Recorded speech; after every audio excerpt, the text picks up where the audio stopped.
এ নাও ধরো, এই নতুন শার্টটা তুমি পরে নাও। ধরো ধরো ধরো, এই জামাটা তুমি পরে নাও, তারপরে আমি নিজের হাতে এই কোটটা তোমাকে পরিয়ে দেবো। নাও ধরো।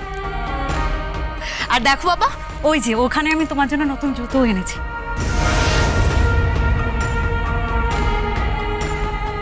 জুতো? হ্যাঁ জুতো। এই জুতো পরে তুমি গট গট করে ওই আদালত চত্বরে যাবে।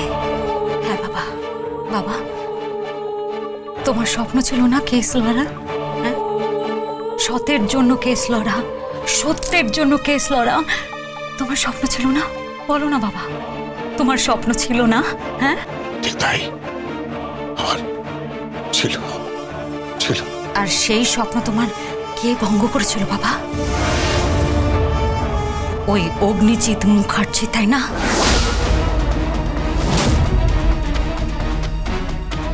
আমি জানি বাবা, ওই অগ্নিজিৎ মুখার্জি তোমার সব স্বপ্ন ভঙ্গ করেছিল। আর দেখো, তোমার ছোট মেয়ে সেই বাড়িতে বিয়ে করে সুখে সংসার করছে, তার সেবা করছে, তার যত্ন করছে। কতটা বেঈমান হতে পারে ও? তুই কি বলছিস? কি বলছিস তুই? গিনি, ও কেন বেঈমান হবে? তাছাড়া আর কি বলবো বাবা? বলো, উত্তর দাও, কি বলবো আমি?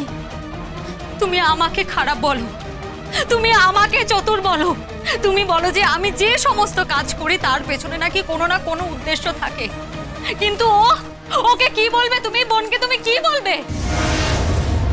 কোর্টে তোমাকে যে অপমান করা হয়েছিল, তার কালো দাগ এখনো তোমার গা থেকে যায়নি বাবা। কিন্তু ও দেখো, ও ওই বাড়িতেই পড়ে আছে। হ্যাঁ, ওই বাড়িতেই পড়ে আছে। ও তোমার কোনো খবর নিয়েছে না? কোনো খবর নেয়নি ও। বাবা, বাবা তুমি জানো ও ভ্যালেন্টাইন্স উইক পালন করছে। হ্যাঁ, সামনে ভ্যালেন্টাইন্স ডে না? ও সেই সমস্ত কিছু পালন করছে।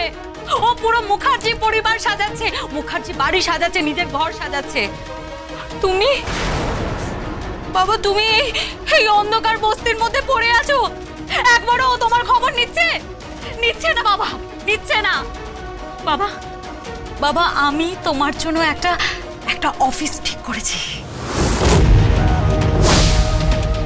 কি? হ্যাঁ বাবা, আমি তোমার জন্য একটা অফিস ঠিক করেছি। আর তুমি সেই অফিসে যাবে, আর কাল থেকে তুমি কোর্টেও যাবে। কিন্তু আমি আমি আমি ক্লায়েন্ট পাবো কোথা থেকে? কে আসবে আমার কাছে? আমি দেব তোমাকে বাবা। হ্যাঁ, আমি তোমাকে ক্লায়েন্ট দেবো। আমার অনেক পরিচিতি আছে, আমি তোমাকে ক্লায়েন্ট দেবো। আর আমি তোমার কাছে সব থেকে বড় বড় কেসগুলো সব দেবো তোমাকে। কেমন? আমি জানি আমার বাবাই সেরা, আর ওই অগ্নিজিৎ মুখার্জি আমার বাবার সাথে ফাউল প্লে করেছিল, তাই না বাবা? সে তোমাকে অন্যায়ভাবে হারিয়েছিল। আমি জানি বাবা, ওই অগ্নিজিৎ মুখার্জি তোমাকে অন্যায়ভাবে হারিয়েছিল, তাই না বাবা? হ্যাঁ, তাই না বাবা? আমাকে অন্যায়ভাবে হারিয়েছিল, আমার সঙ্গে অন্যায় করেছিল সে। হ্যাঁ, ফাউল প্লে করেছিল। সে কোনো আইনি আশ্রয় নেয়নি। কতগুলো নোংরা খেলা খেলে আমাকে কোর্টের মধ্যে সবার সামনে নিচু করেছিল। আমি কোর্টের মধ্যে সবার সামনে মাথা নিচু করে বেরিয়ে এসেছিল। আমাকে বেরিয়ে আসতে বাধ্য করেছিল।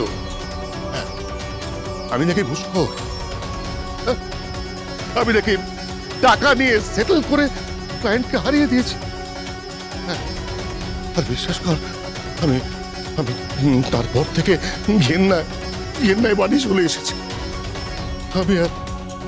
আমি আর কোর্ট চত্বরে যাইনি।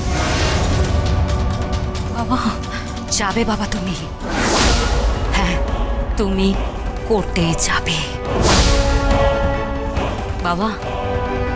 কথায় আছে না, ধর্মের কল বাতাসে নড়ে। দেখো, আজ ওই অগ্নিজিৎ মুখার্জি কাঠগড়ায়। হ্যাঁ বাবা, আজ ওই অগ্নিজিৎ মুখার্জি কাঠগড়ায়, আর তুমি সেখানে উকিল হয়ে যাবে। তুমি শোধ নেবে, তুমি প্রতিশোধ নেবে বাবা। তোমার সাথে হয়ে যাওয়ার সমস্ত অন্যায়ের প্রতিশোধ তুমি নেবে বাবা, তুমি নেবে। না, কি বলছিস তুই? ওই বাড়িতে সে আমার 2 মেয়ের বিয়ে দিয়েছে রে। না বাবা, না, ওই বাড়ির সাথে আমার কোনো সম্পর্ক নেই। তোমার জামাই আমাকে উঠতে বসতে অপমান করে, ও আমাকে সংসার করতে দেবে না। ওদের কাছে সম্পর্কের কোনো মূল্য নেই, ওদের কাছে শুধু টাকা পয়সা, এই সমস্ত ছাড়া আর কোনো কিছুর মূল্য নেই। যাই হোক, ছাড়ো আমার কথা, ছাড়ো বাবা। বাবা চলো, তোমাকে আজ আমি নিজে কোর্টে নিয়ে যাব, কেমন? আমি নিজে নিয়ে যাব তোমাকে কোর্টে, চলো।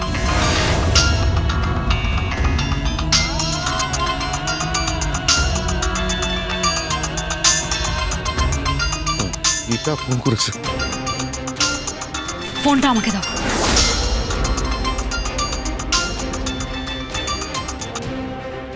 হ্যালো দিদি, বাবা কোথায়?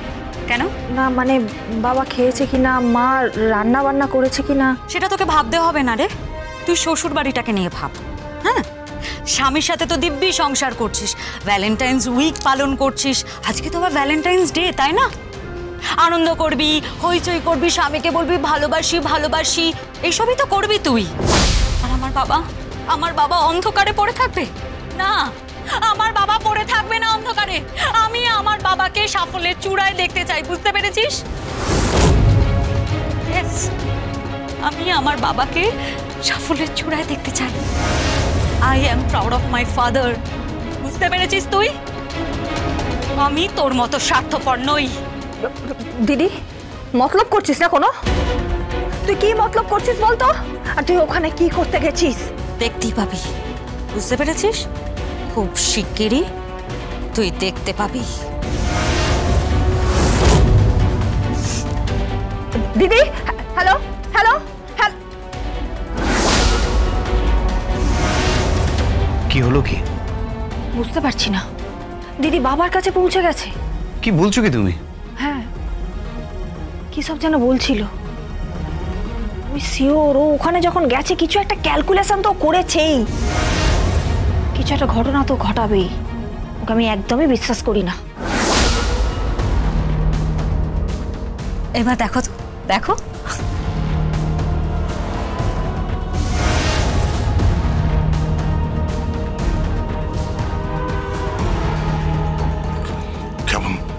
কেমন লাগছে? কেমন লাগছে? স্মার্ট লাগছে আমার স্মার্ট বাবা, বেস্ট লয়ার আমার বাবা। বাবা চলো, আজকে আমরা কোর্টে যাব, চলো। আমি পারবো তো? পারবো। পারবে বাবা, তুমি পারবে বাবা।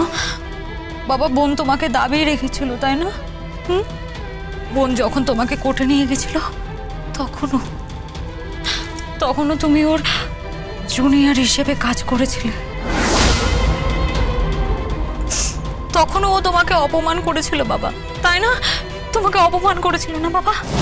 আর নিজের স্বার্থ সিদ্ধির জন্য ও তোমাকে ব্যবহার করছে। বাবা বাবা, আমি তোমাকে এমন একটা কেস দেব, আবার তুমি টক অফ দ্য টাউন হয়ে যাবে। বাবা বাবা, তোমাকে নিউজ চ্যানেলে দেখাবে, তোমাকে নিয়ে লেখালেখি হবে, তোমাকে নিয়ে খবর হবে। কি বলছিস? আমাকে? হ্যাঁ বাবা, তুমি আবার সসম্মানে মাথা উঁচু করে বাঁচতে পারবে। হ্যাঁ, আবার তুমি বাঁচতে পারবে। যখন তুমি কোর্টে যাবে না, লোক তোমার দিকে আঙুল তুলে বলবে যে ওই দেখো এসে গেছে একটা বাঘের বাচ্চা এসে গেছে বাবা। আবার লোক তোমাকে বলবে বাবা বেস্ট লয়ার তুমি বাবা, ওই অগ্নিজিৎ মুখার্জি বেস্ট লয়ার নয়, তুমি ওনাকে চলমান ইনস্টিটিউশন বলে না, নয় উনি, না তোমার ছোট মেয়ে ওই অ্যাডভোকেট গীতা এলএলবি, না ওই অগ্নিজিৎ মুখার্জি। বাবা তুমি বেস্ট, হ্যাঁ বাবা তুমি বেস্ট। গীতা এলএলবি।